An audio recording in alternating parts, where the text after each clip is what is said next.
Hey, everyone. This is Evolution of Fitness with Ella.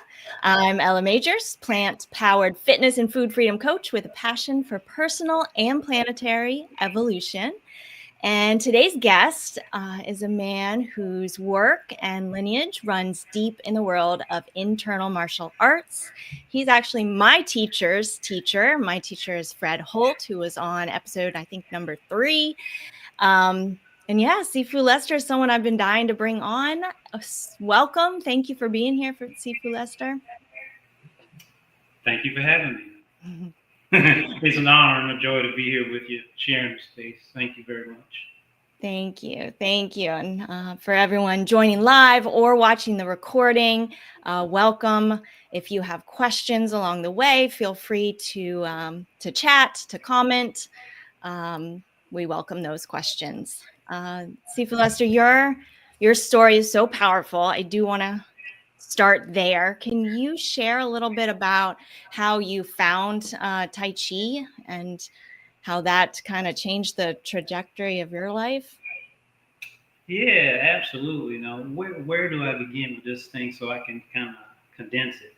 Right. I'll start. I'll start right here. So first of all, I don't look at it as if I found Tai Chi, but actually Tai Chi found me, and I had no idea that I was in need of Tai Chi. And I put this up as a precursor. So I actually gave my life to Tai Chi, and Tai Chi continues to give me life. That's my life philosophy. So I was in the military, and happily enough that I met my wife, who happens to be from Hong Kong, right?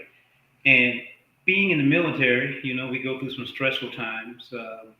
I guess everybody does, but coming home and settling back into the real world was a lot more difficult than most of us would even imagine.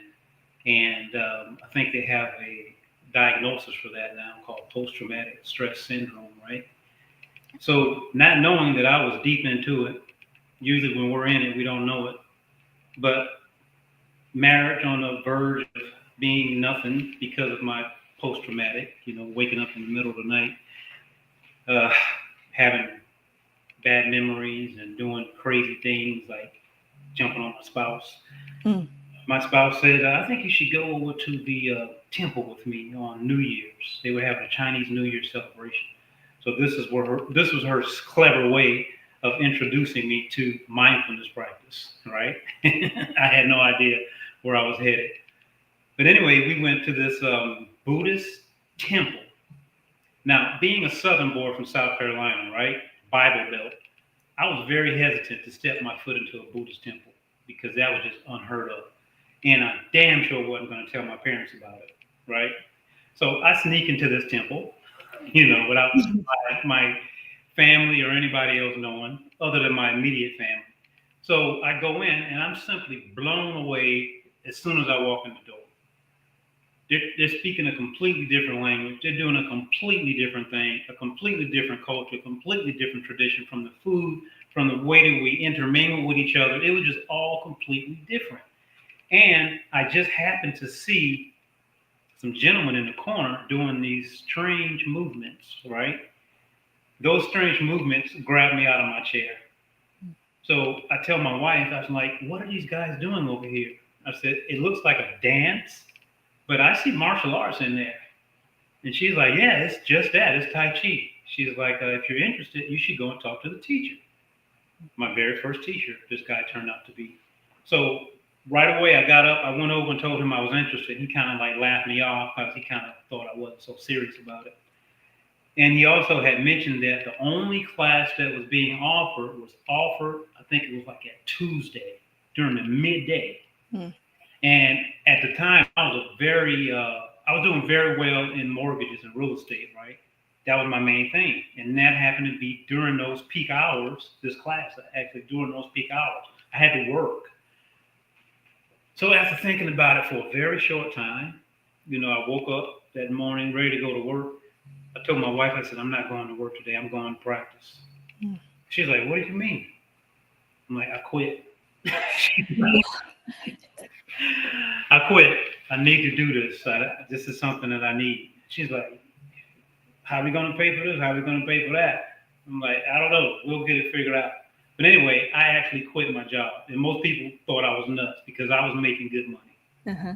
South Florida real estate market, right? So just think about that. And I was very good at what I was doing. I was flipping houses and I was very good at what I was doing.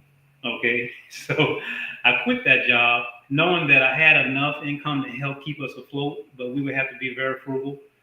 So we went through a lot. We even lost our house. We ended up losing our house because I was studying. Yeah, foreclosure, the whole nine. Lost that house and many others. But anyway, when I first went to see my teacher, he would not teach me Tai Chi at all. 6 months was simply mindfulness meditation. He taught me a method called counting the breath, and I still use that method 30 years later. To this day, I use it every single day, at least once a day. And I want to give that as a gift to our followers too. We're going to leave a gift for them, all right, at the end.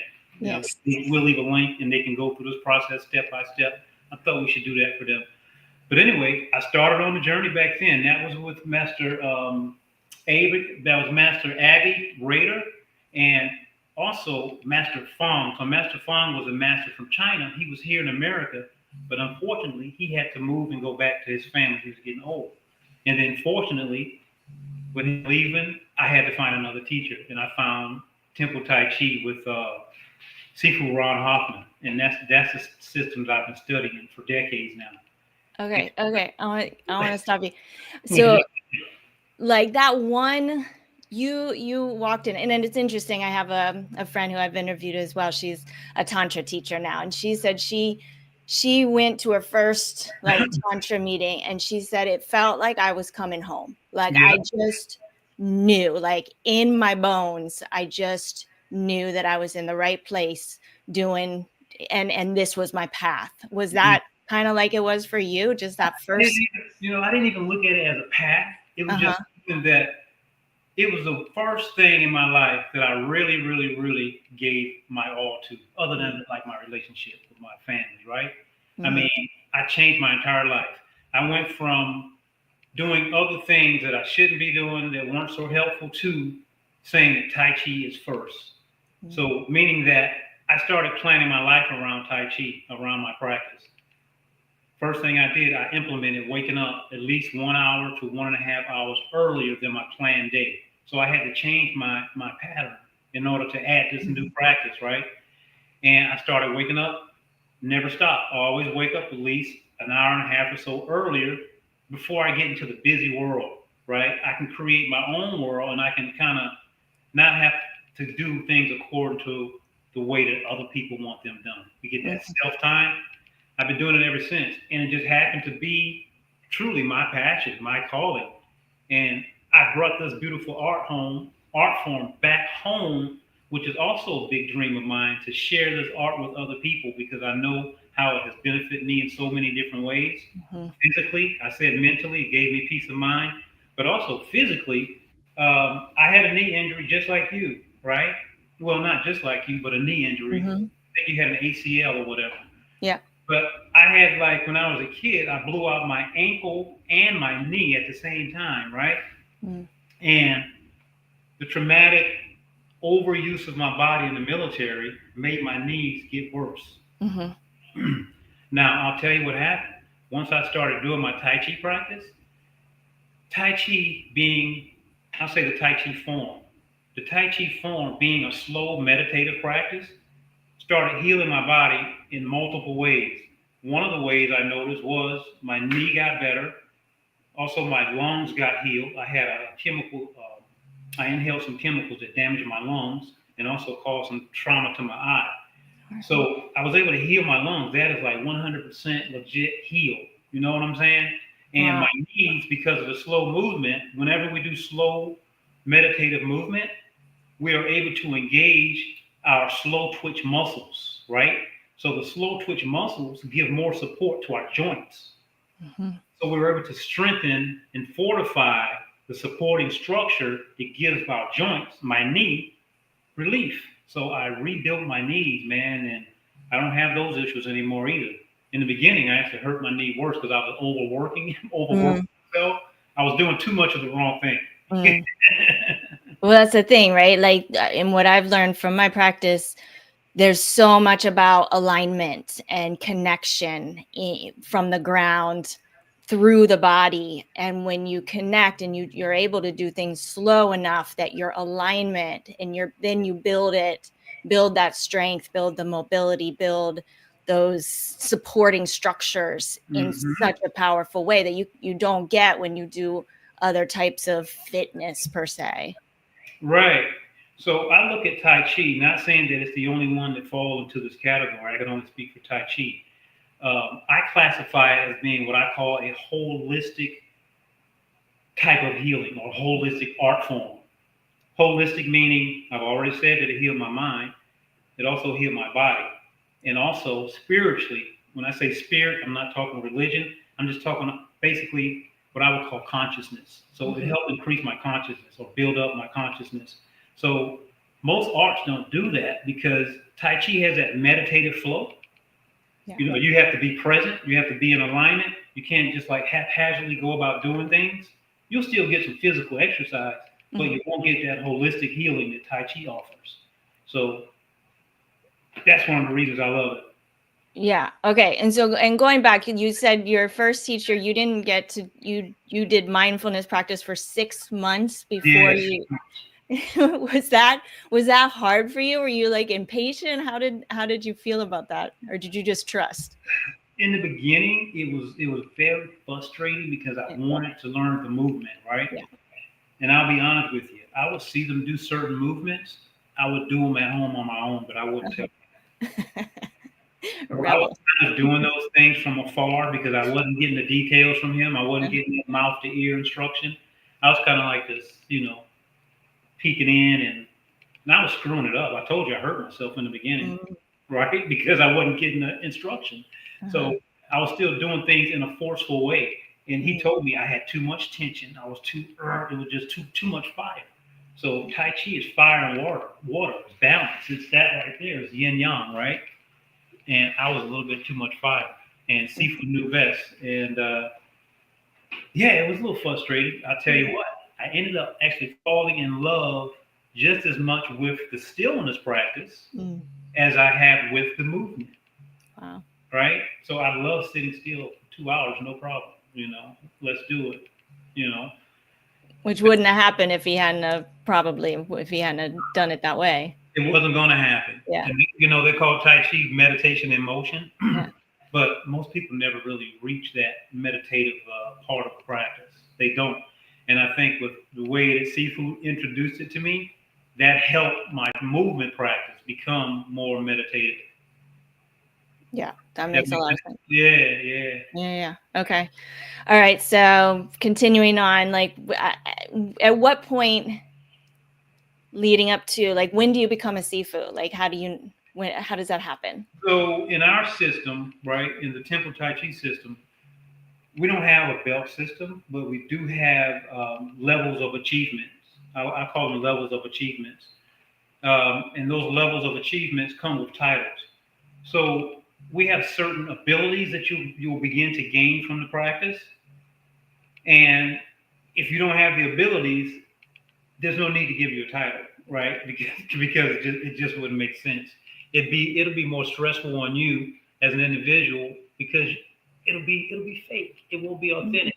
Right. So seafood, having the eye and having the experience and the know, they know when you have developed to a certain stage. So first stage is student.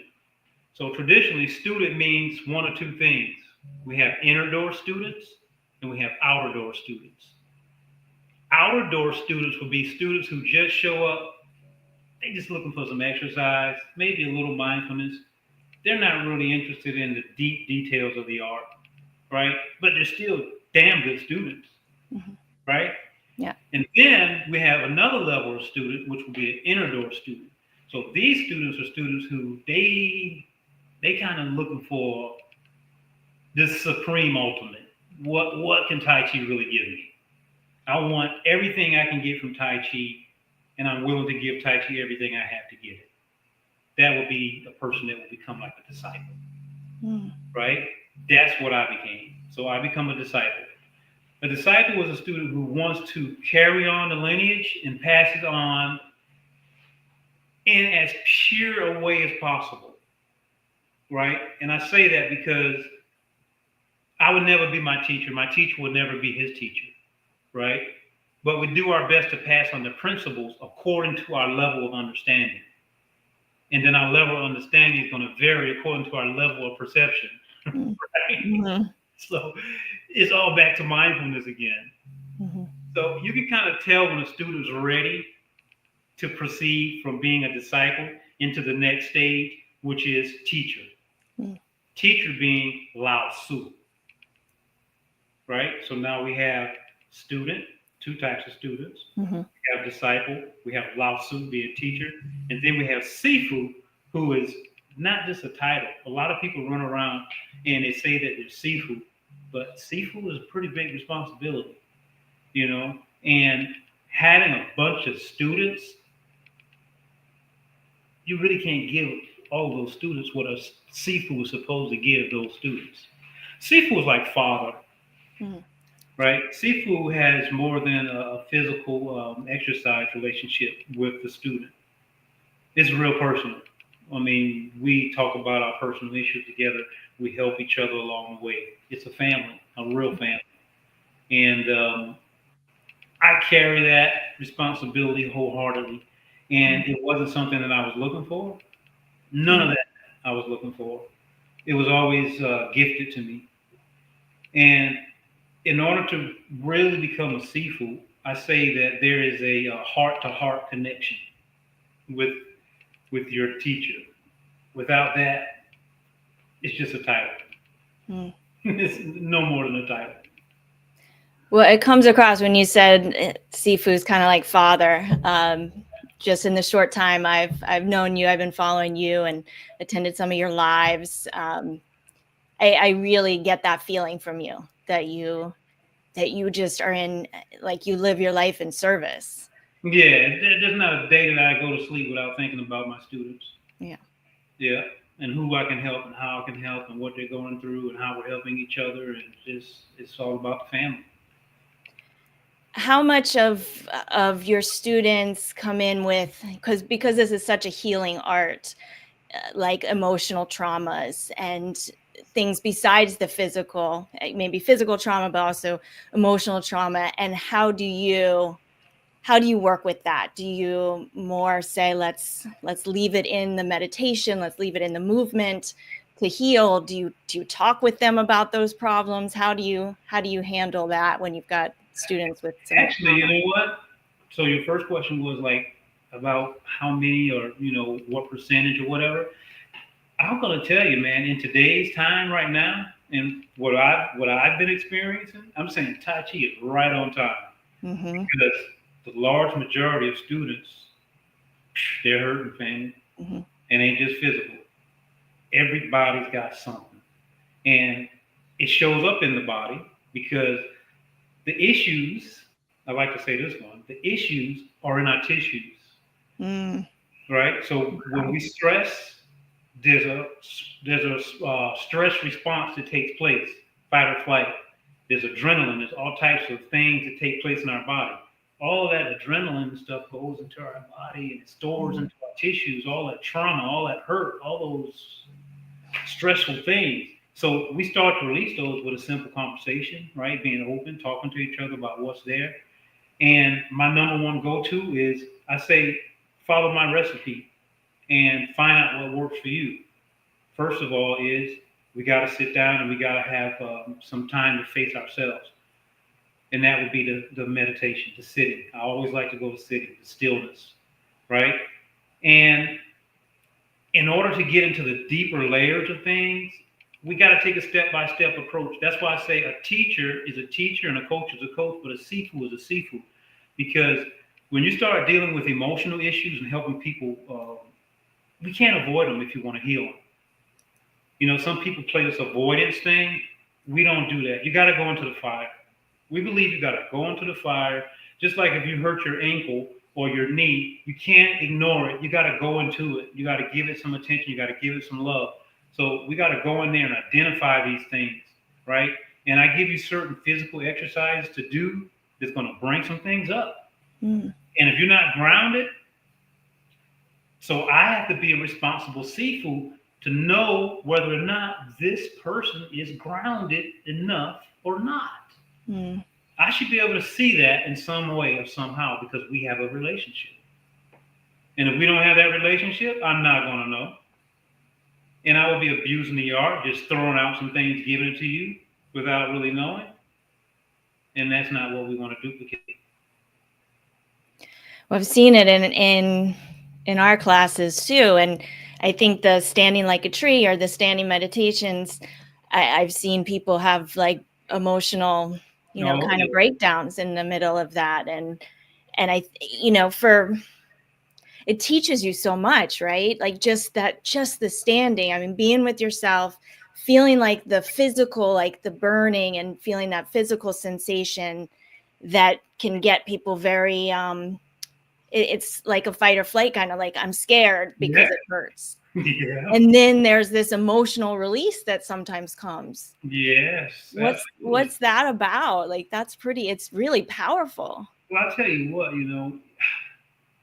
even with the standing, you're talking about what we call Tai Chi pole, or some people call it a universal post holding a tree, right?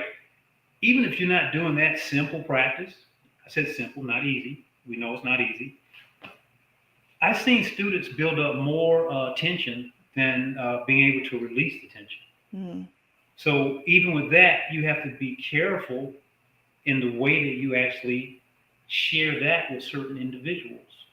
You don't know who's going through what, right? But a lot of that sitting there, if you're not open and allowing the energy to flow through, and if your mind is not in the right place, well, first of all, your body and your mind are communicating, right? And the pain, one type of pain, is the circulation has been impeded because these people are. So now your mind is saying, relax that so some blood can get in there. You're causing yourself a disservice, and then you're fighting it. So that's part of the trauma. That's part of the release that they need to let go. They got to relax and let that go so the energy can flow. You know what I'm saying? Yeah. It's a complete step-by-step system. Right. And this is just one posture. There's also a release and drain off posture, where we come into balance more. So some people, I won't start them here. This is never a starting position, right? For the majority of people, we start with what I said. You have to be balanced and rooted. So where's the root chakra? Lower dantian, right? So we start off with cultivating the Tai Chi ball and holding our hands in front of lower dantian, bringing our awareness into here, bringing all of our senses into here. We're smelling into here. We're looking into here, even with our eyes closed. We're listening into here. We're tasting into here. We're bringing every bit of our feeling into this space. And by doing so, we slowly but surely begin to get more and more in touch with our original life force energy. Because in the original life force energy, there was no stress, trauma, or pain. That didn't show up until after the fact. So where does the original life force energy enter our body? Well, when we're a fetus, right, we have that umbilical cord right here. It's attached to our mother. That's where the life force comes into our body, straight from that placenta. And when that got cut off, that was our first trauma right there from a physical standpoint. We hold that memory down on a DNA level. We also hold the memory of that feeling of that life force energy coming into our body. The awakening. So we want to get back in tune with that energy before we start flying off into this and these other things, right? You get here, now you're working on something more massive. Yeah, that's fascinating. I mean, that makes so much sense too. It makes a lot of sense. Okay, so bringing it back, I want to talk a little bit about Tai Chi for people who are new to it, and then I also want to talk about Tai Chi for martial artists and boxers, because that's something that's personal to me and from my audience. But for the person, and I did a little poll in our Evolution of Fitness Club, a lot of people are like, I kind of like the idea of Tai Chi. I don't quite get it. And I wouldn't have a clue of where to get started or how to get started. I'm sure you hear that a lot. What do you say to people that are watching this that are like, this all sounds really amazing, but I don't know. I don't even know where to get started. Right. So there's a lot of, you'll get used to my jokes eventually. There's a lot. This is the time of, this is the information age, right? Mm-hmm. So there's a lot of misinformation out there because everybody's a guru these days, mm-hmm. right? So the best choice would be to find a good teacher. And for a lot of new people, they don't even know what a good teacher is. Right? So my recommendation is, if you're fortunate enough to at least find a teacher, find a teacher. Go to 2 if you can. 3 would be even better. This way, you can see whether or not you feel what that teacher is giving, right? If you guys vibe together. Because if you go to a teacher and you don't get along with the teacher, you're not going to get much out of it. And go to see these teachers with an open mind. Don't go expecting anything or thinking that you know more than the teacher. I had a lady show up at my Tai Chi class the other day, right? And I knew she wasn't going to come back. I can just tell by the way that they are. The reason that I could tell is because she came in and she told me that she started yoga and she knew it was like Tai Chi. She said, but the yoga teacher didn't know as much as she did. I knew right away that this woman was not going to work with me. She knows more than a yoga teacher. Mm. And her body did not show that once we started moving. So right away, I knew that my Tai Chi was not going to be from her. I'm looking at her facial expressions during the class, how she's exchanging with other students in the class. So these are the things that this prospective student that's looking for Tai Chi, when you go out and you look for your new teacher, look at the relationships between the students. Mm-hmm. Look at the relationships between the teacher and the student. You can pick up on things, right? Do they respect each other? Or people like just all out of sync? There's a certain feel. Don't worry so much about the skill in the beginning because you don't know what the true skill is. You don't even know what you're looking for. To be honest, my very first teacher, he was honest with me. He had about 10 years in, which is not very much. I thought it was quite a bit when I first started, but he told me that it wasn't nothing. And nowadays, I realize it wasn't nothing. So just be honest, find out how long they've been doing it. Some people have gone to weekend seminars and learned it. I would run away from those classes because you can't learn any art form in a weekend and they won't have much to offer you. Right? Yeah. I dig it. It's popular in yoga. Tai Chi is really sad. Yeah. Now, your second option would be, if you're not able to find, your second best option, I would say, if you're not able to find a live instructor, one-on-one or group, doesn't matter, find a virtual lesson. I say virtual lessons are better than videos because with the virtual lesson, you get feedback in exchange from the teacher. I offer virtual lessons, right? So I can see the students, I can give them feedback, and they can also ask me questions. So it's the second best thing. Now, video, I don't recommend that to any student at all, especially in the first years. Now, once you've gained some experience, videos are used for a resource that can help you. Right? That makes sense. Yeah. Live or virtual, start in your local community. YMCAs often have teachers. Right? Start there. Yep, and we'll put the link to your links in the show notes for anybody who beginning Tai Chi. So come in there, and like I said, it's only $3 for a whole month at the introductory level, and we have class on every Saturday at 1 p.m. And then there's a gang of other resources in there as well that's going to help support what you're doing, and you can ask questions. Yeah. So good. All right. Let's chat for a second because when I started, I've been doing Muay Thai for 20 years, right? Yeah. And my Muay Thai, some of the things that Fred is teaching me, right, are kind of go against everything that I've learned. Yeah. And because I'm not trying to get in the ring and be a fighter, right? So that's more sport. And now I'm trying to have this be applicable and gain the qualities, the Tai Chi qualities I'm trying to release. And I have in just 6 months. I went from total tension up here. And it was interesting. You said you don't start here, because Sifu Fred would say, we're starting with the like bear instead.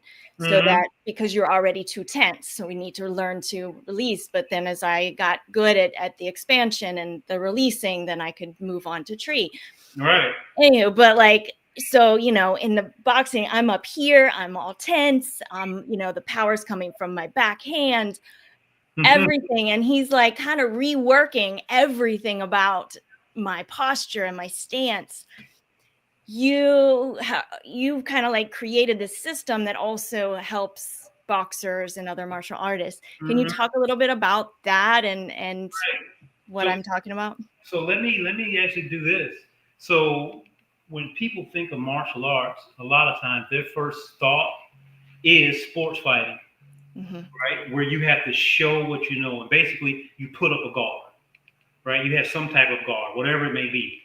Well, in real world self-defense, first rule for us is don't show what you know, right? So if somebody see me do this, first of all, that's signing a mental contract saying, yes, let's fight. Yeah. I don't want to show you that. I don't want to even show you that I know anything, right? So Tai Chi is what we call, especially Temple Tai Chi. It is a mid-range, although it can cover other ranges. I don't think it is as efficient in covering those other ranges because we don't focus on those as much. One being the boxing range. That's why I started learning how to box, to bridge that gap. That's what I saw as a gap, right? So I would always tell anybody that my specialty is the stand-up grapple range. Most people don't want to be there. They don't train to be there. They train to, if they're there, they're going to pass through there with a takedown, or they're going to back out of there and get back into the more longer striking range, boxing range, right? So I choose to bridge that gap. Now, in a real world scenario, if you're being approached by someone who's coming in as an attacker, more than likely, it's going to be something that is probably going to be kind of sneaky and stealthy. At least they're going to attempt to be kind of sneaky and stealthy. They're not going to throw up this is fighting. For me, this is stupid. Right? I can walk away from that. But if you come up to me and you've already like in a preemptive strike mode, I'm not going to come here. I'm going to attach to your attack. That's my first thing. So when you throw, this has already touched your jab. All right? I touch your jab. At least touch it so I can know where it's at. And then I'm coming in and I'm connecting to do more damage. So I'm never going to be in a fighting stance like this. The only reason I took up boxing or started learning boxing so I could understand the trajectory of the punches, right? Also, sports fighting, they only think of one opponent. So you glued in right here with like hard vision, like tiger vision. I don't want to have tiger vision. I want to have whole vision, which is hawk vision, which is my peripheral vision. Because on the streets, most of the time, it's not going to be just one person. And we've already seen that. People are always getting gamed by more than one person. Even an innocent bystander will throw in a punch or a kick just for the hell of it, So you learn how to engage that whole situation and not just that individual. So it's a little bit different in sports fighting, self-defense. And for me, Tai Chi is not sports fighting. But with that being said, I had been fortunate enough to attract professional, high-level sports fighters, right? The first one was Marcus Brimage, right? So Marcus Brimage is a veteran UFC fighter. Him and I went on a voyage, a journey, and we developed Tai Chi 360, him and I. So he's co-founder. Okay. I'm the water, he's the fire, right? So I'm going to pass on 360 to him because he's my disciple. he's been boxing as long as I've been doing Tai Chi. How could I ever think I could be a better boxer than him? It just don't make sense. Mm. Now, he noticed something special about the Tai Chi. He noticed how the mid-range grappling could help him inside of the BKFC, which is Bare Knuckle Fighting Championship, right? He also was fighting in XMA, which is a type of mixed martial arts. And we did well in those areas. And we were able to implement certain methodologies that are inside of the Tai Chi, which I call dirty fighting, right? So boxing, they have certain rules and certain things, but there's a lot that you can't do with the gloves on. Mm-hmm. Tai Chi is bare hand fighting, right? So you can use your hands more. You can feel, you can grab and you can manipulate. You can grab here, you know, you can use collar, you can grab here, punch. So we work on those types of things, how to grab the elbow, and you can't grab when you got those gloves on. Right. It's probably against the rules to do a lot of those things. Yeah. And we started seeing those things showing up in the fight. I'm like, we got something special here. There came Tai Chi 360. Mm. Wow. So would you say Tai Chi is, and the difference also between Tai Chi and Tai Chi Chuan? That's a big confusion right there. Right? Yeah. I'll tell you what happened with that, or at least what I've seen happen with that. So first of all, think of this. Tai Chi is a Eastern, they give credit to the Eastern world, China, for the origination of the art. So there's a language barrier. Barriers can be bridges. So it bridged us, got us here in the Western world. So the language, the spelling of the word Tai Chi, oftentimes you'll see it spelled Taiji, Mm-hmm. pronounced Tai Chi. Tai Chi is a universal principle right here, right? Complementary opposites. Tai Chi Quan, meaning fist or hand, which means fighting. So how do we bring the Tai Chi principle into fighting? That's what Tai Chi Quan is, right? Quan oftentimes spelled Quan, Quan. Now, coming here into America, they simply cut off the Quan quite frequently just because people didn't know what Quan was. They heard Tai Chi. Now, in the beginning, there was no Tai Chi. So this is a little history. There was prenatal breathing, which was later named Tai Chi. You get what I'm saying? So this is all the confusion, all the chaos. So I say the prenatal breathing is still there inside of my Tai Chi with the Quan. And I still use Tai Chi. You see that? Mm-hmm. And I simply use it so that we can communicate. Now, when it comes to Tai Chi and Tai Chi Quan, that's up to the student.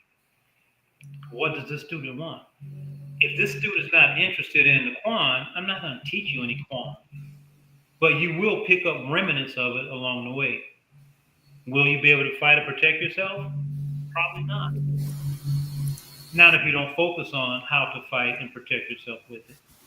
Now, I'll say this. If you focus on how to fight and protect yourself with it, you not only gain health benefits, but you also gain self-defense benefits. Mm-hmm. So now you have a holistic art. You learn how to harm and you learn how to heal. Mm. You can't lose with that one. Mm. So interesting. And the principles, the foundations you're building through the slow movements, building that foundation, when you start to take that to the external, to the fighting, is that when it becomes, is it still Tai Chi Chuan or is it then Kung Fu or something different?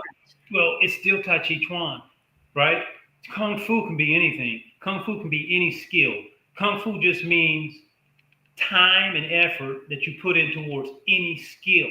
Got it. Doesn't matter. You can be an artist of any type and still be Kung Fu, right? Still be Kung Fu. It doesn't matter. Yeah, there's so much misconception then about all of this and about Tai Chi and being for old people in the park. Like, you know. Yeah, it's definitely not that. I'll tell you what happens with the slow movement, right? So with the slow movement, we also begin to build up what we call, this is a very specialized way of moving. It's not just slow movement. It's not just slow motion movement, first of all. Right. This movement is done in a slow fashion in the beginning. Notice I say in the beginning, right? Not always. And it's done that way for multiple reasons. But one of the primary reasons is that our muscles develop in a certain way from making these certain movements, right? So we have spiraling movements. So we have two circles. And then if you take those two circles and you combine them horizontally, they go up and down, vertically, actually, up and down. Now you get a spiral. So the spiral effect is inside of our tissues, right? So if this muscle spirals and it also being stretched, your cells are creating a specific type of energy that they notice that starts to put the energy, the chi, in motion. It's just, and this is scientific. This is all like documented, because Tai Chi is not just some art for people that can barely move. It's part of the traditional Chinese medical system. So it's serious business. It's been around for thousands of years, right? Yeah, right. It's just new here in America, new in the Western world, right? Yeah. Yeah. Amazing. Okay. So as we start to kind of wind down a little bit, I want to kind of, we've been talking about the physical benefits, the mental benefits. But I also see this as kind of a planetary consciousness. There are benefits there. I'm curious, what do you think that the world needs right now that Tai Chi can offer? So to be honest with you, I feel like right now the world needs what I have called or begin to develop. And I didn't know, I began to develop this thing years ago, right? But the name just came about. So it's called One Tai Chi. One Tai Chi is simply embracing this complementary opposite right here in all relationships, meaning that we begin to embrace each other more and share the healing aspects of the art, also the harming aspects of the art. Because when you know that you are able to harm and heal, and other people are able to do the same thing, it builds up a certain type of feeling, because you become a powerful unit, you know, and not in a bad, threatening way, but just in a way where you know you can uplift humanity. If you see some wrong being done, you know how you can intervene with right. You know what I'm saying? You know how you know how to help others, you know, and others know how to help you. And that is what we need more of. We need more of a community, and not so much of hyper isolation, because people are being hyperly isolated, although they feel connected through social media. It's just a small hit. You're not really unified. So people need more wholeness. They need neighbors. They need real friendships. The unity and the camaraderie that comes through the art is second class to none. And that is not only in Tai Chi. I find that to be in martial arts, period. The brotherhood, the sisterhood, the respect for one another. Although we may have a few a-holes here and there, across the board, I've met people who are just simply different, and who simply share a bigger vision than themselves. Yeah. All of that, so important. And you talk also a lot about compassion, and one things I talk about is approaching ourselves and other people and the world with curiosity and compassion, right? Yeah. If we can be curious and open and compassionate, we can change.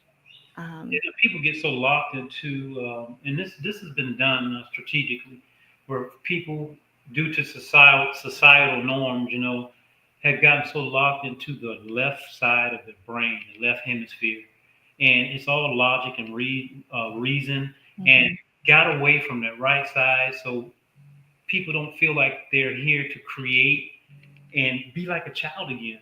And we are here to create. And you know, people get older and they feel like they don't have a purpose anymore, because they no longer have a job. They're retired. They've been dying to retire, and then they retire and die.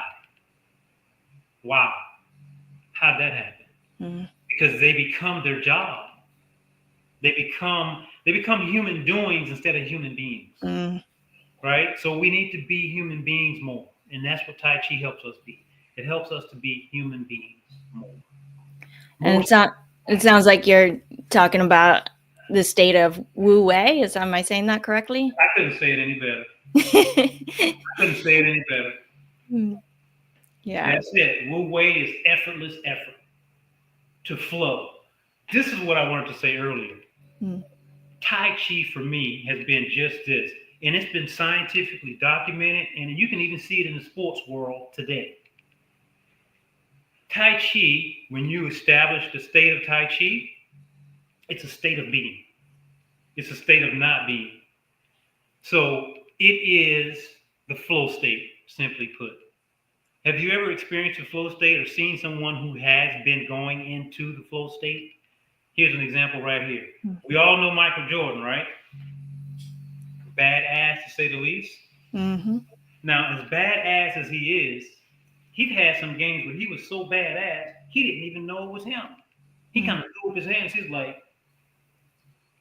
basically, he was saying, I'm on fire, but it ain't me. I'm out of control. I'm in the flow state. This is where time disappears. This is where, like, you're always on time, right? You can't be wrong. Yeah. I've been there. I know what it's like. Most people only experience it from a traumatic effect, responding to a trauma, right? And everything slows down. It goes in slow motion. Seems like forever. They can't wait for it to be over. But we can go into that state with the right training, just like that. We just go into it. And that's what's hard for me to teach the fighters. That's what's been hard for me to teach the fighters. So they learn how to do the external forms, create the Tai Chi mind state, and to find that flow. And I can see that being difficult when you're going into that type of fight, because the mental prep and all is tough. It's not the same as you get attacked and you just jump into it. Yeah. It's tough. You know you're going into a fight and you could possibly die out there. Yeah. So that's the bridge that we're still working on connecting inside of the Tai Chi 360. How can I get fighters to get into that flow state? That's the whole Tai Chi. Sifu Ron, my teacher, was a badass before he took Tai Chi. And once he took Tai Chi, he said his level went so high. He was a karate man before. He said that it became scary. It scared him because he came to the point where he could like easily hurt people and like really cause real serious damage. And that's what made him quit fighting. He stopped because he was afraid that he was going to hurt somebody. I'm like, dang. Wow. Yeah, he was a bad man. People know about him. Traveled the world. He was going to Japan, beating karate men coming from America. So, you know, Japanese karate, that's their art. So they're like, who is this white man coming over here? And what is he doing to make us look so bad? Blend of Tai Chi and karate. Wow. Yeah. Wow. Flow state, family. It's all about the flow state. All about the flow state. And it's interesting because as an athlete, I'm sure you get this from athletes, like there's so much, there is body awareness, right? And so, and my thing, I want to learn the forms. I want to know the movements. That's not where it's at. I mean, it's fun. And I learned, the 24, like faster than anybody and, anybody else, but that doesn't mean I'm embodying the qualities. So that I get it. The flow state, that's where it's at. Like you said, the flow state, that's where it's at. So in the Temple Tai Chi system, the way that we approach learning the set, we have a long form that has, depending on how you count it, we can talk about that later, 37 movements, right? But Sifu says, and I understand that now, after all these years, Tai Chi can be found in one move. So we do what we call solo form training. And I'm sure Sifu Freight has already introduced you guys to that, right? Solo ward off. Yep. You get in that ward off, and part of the thinking on this is if you know ward off to a certain degree, you keep working that ward off, you're not thinking about the next move. Because if you're thinking, you're not meditating. Tai Chi is meditation in motion. That's why I say most people are never meditating because they're still thinking about the next move. Right. It takes them forever to learn the form. So when are you going to start doing Tai Chi? Mm. It just becomes a physical exercise, never meditation in motion. Yep. They never reach the flow state. Yep. We're doing our solo forms, Sifu Lester. That's You're doing them. I'm doing them. That's where it's at. All right. Great. Well, do you want to wrap up? Is there anything that you feel called to share as a last kind of message to our viewers? Other than the fact that make sure that we add that link for them to come back and learn how to take control of their day before their day takes control of them. That's where it's at. Great advice. This has been amazing. I'm going to put all the links, you guys, in the show notes, so you can go check out Sifu Lester's work, his Patreon, and Facebook. All of the links. Connect with him. Your wisdom has made a huge difference in my life already, and it's just the beginning. So thank you so much for being here, for sharing, and we'll see you again soon. Yes. Heart to heart. Thank you for having me. Thanks, everyone. No doubt. Yeah. Bye, everyone. Right back at you.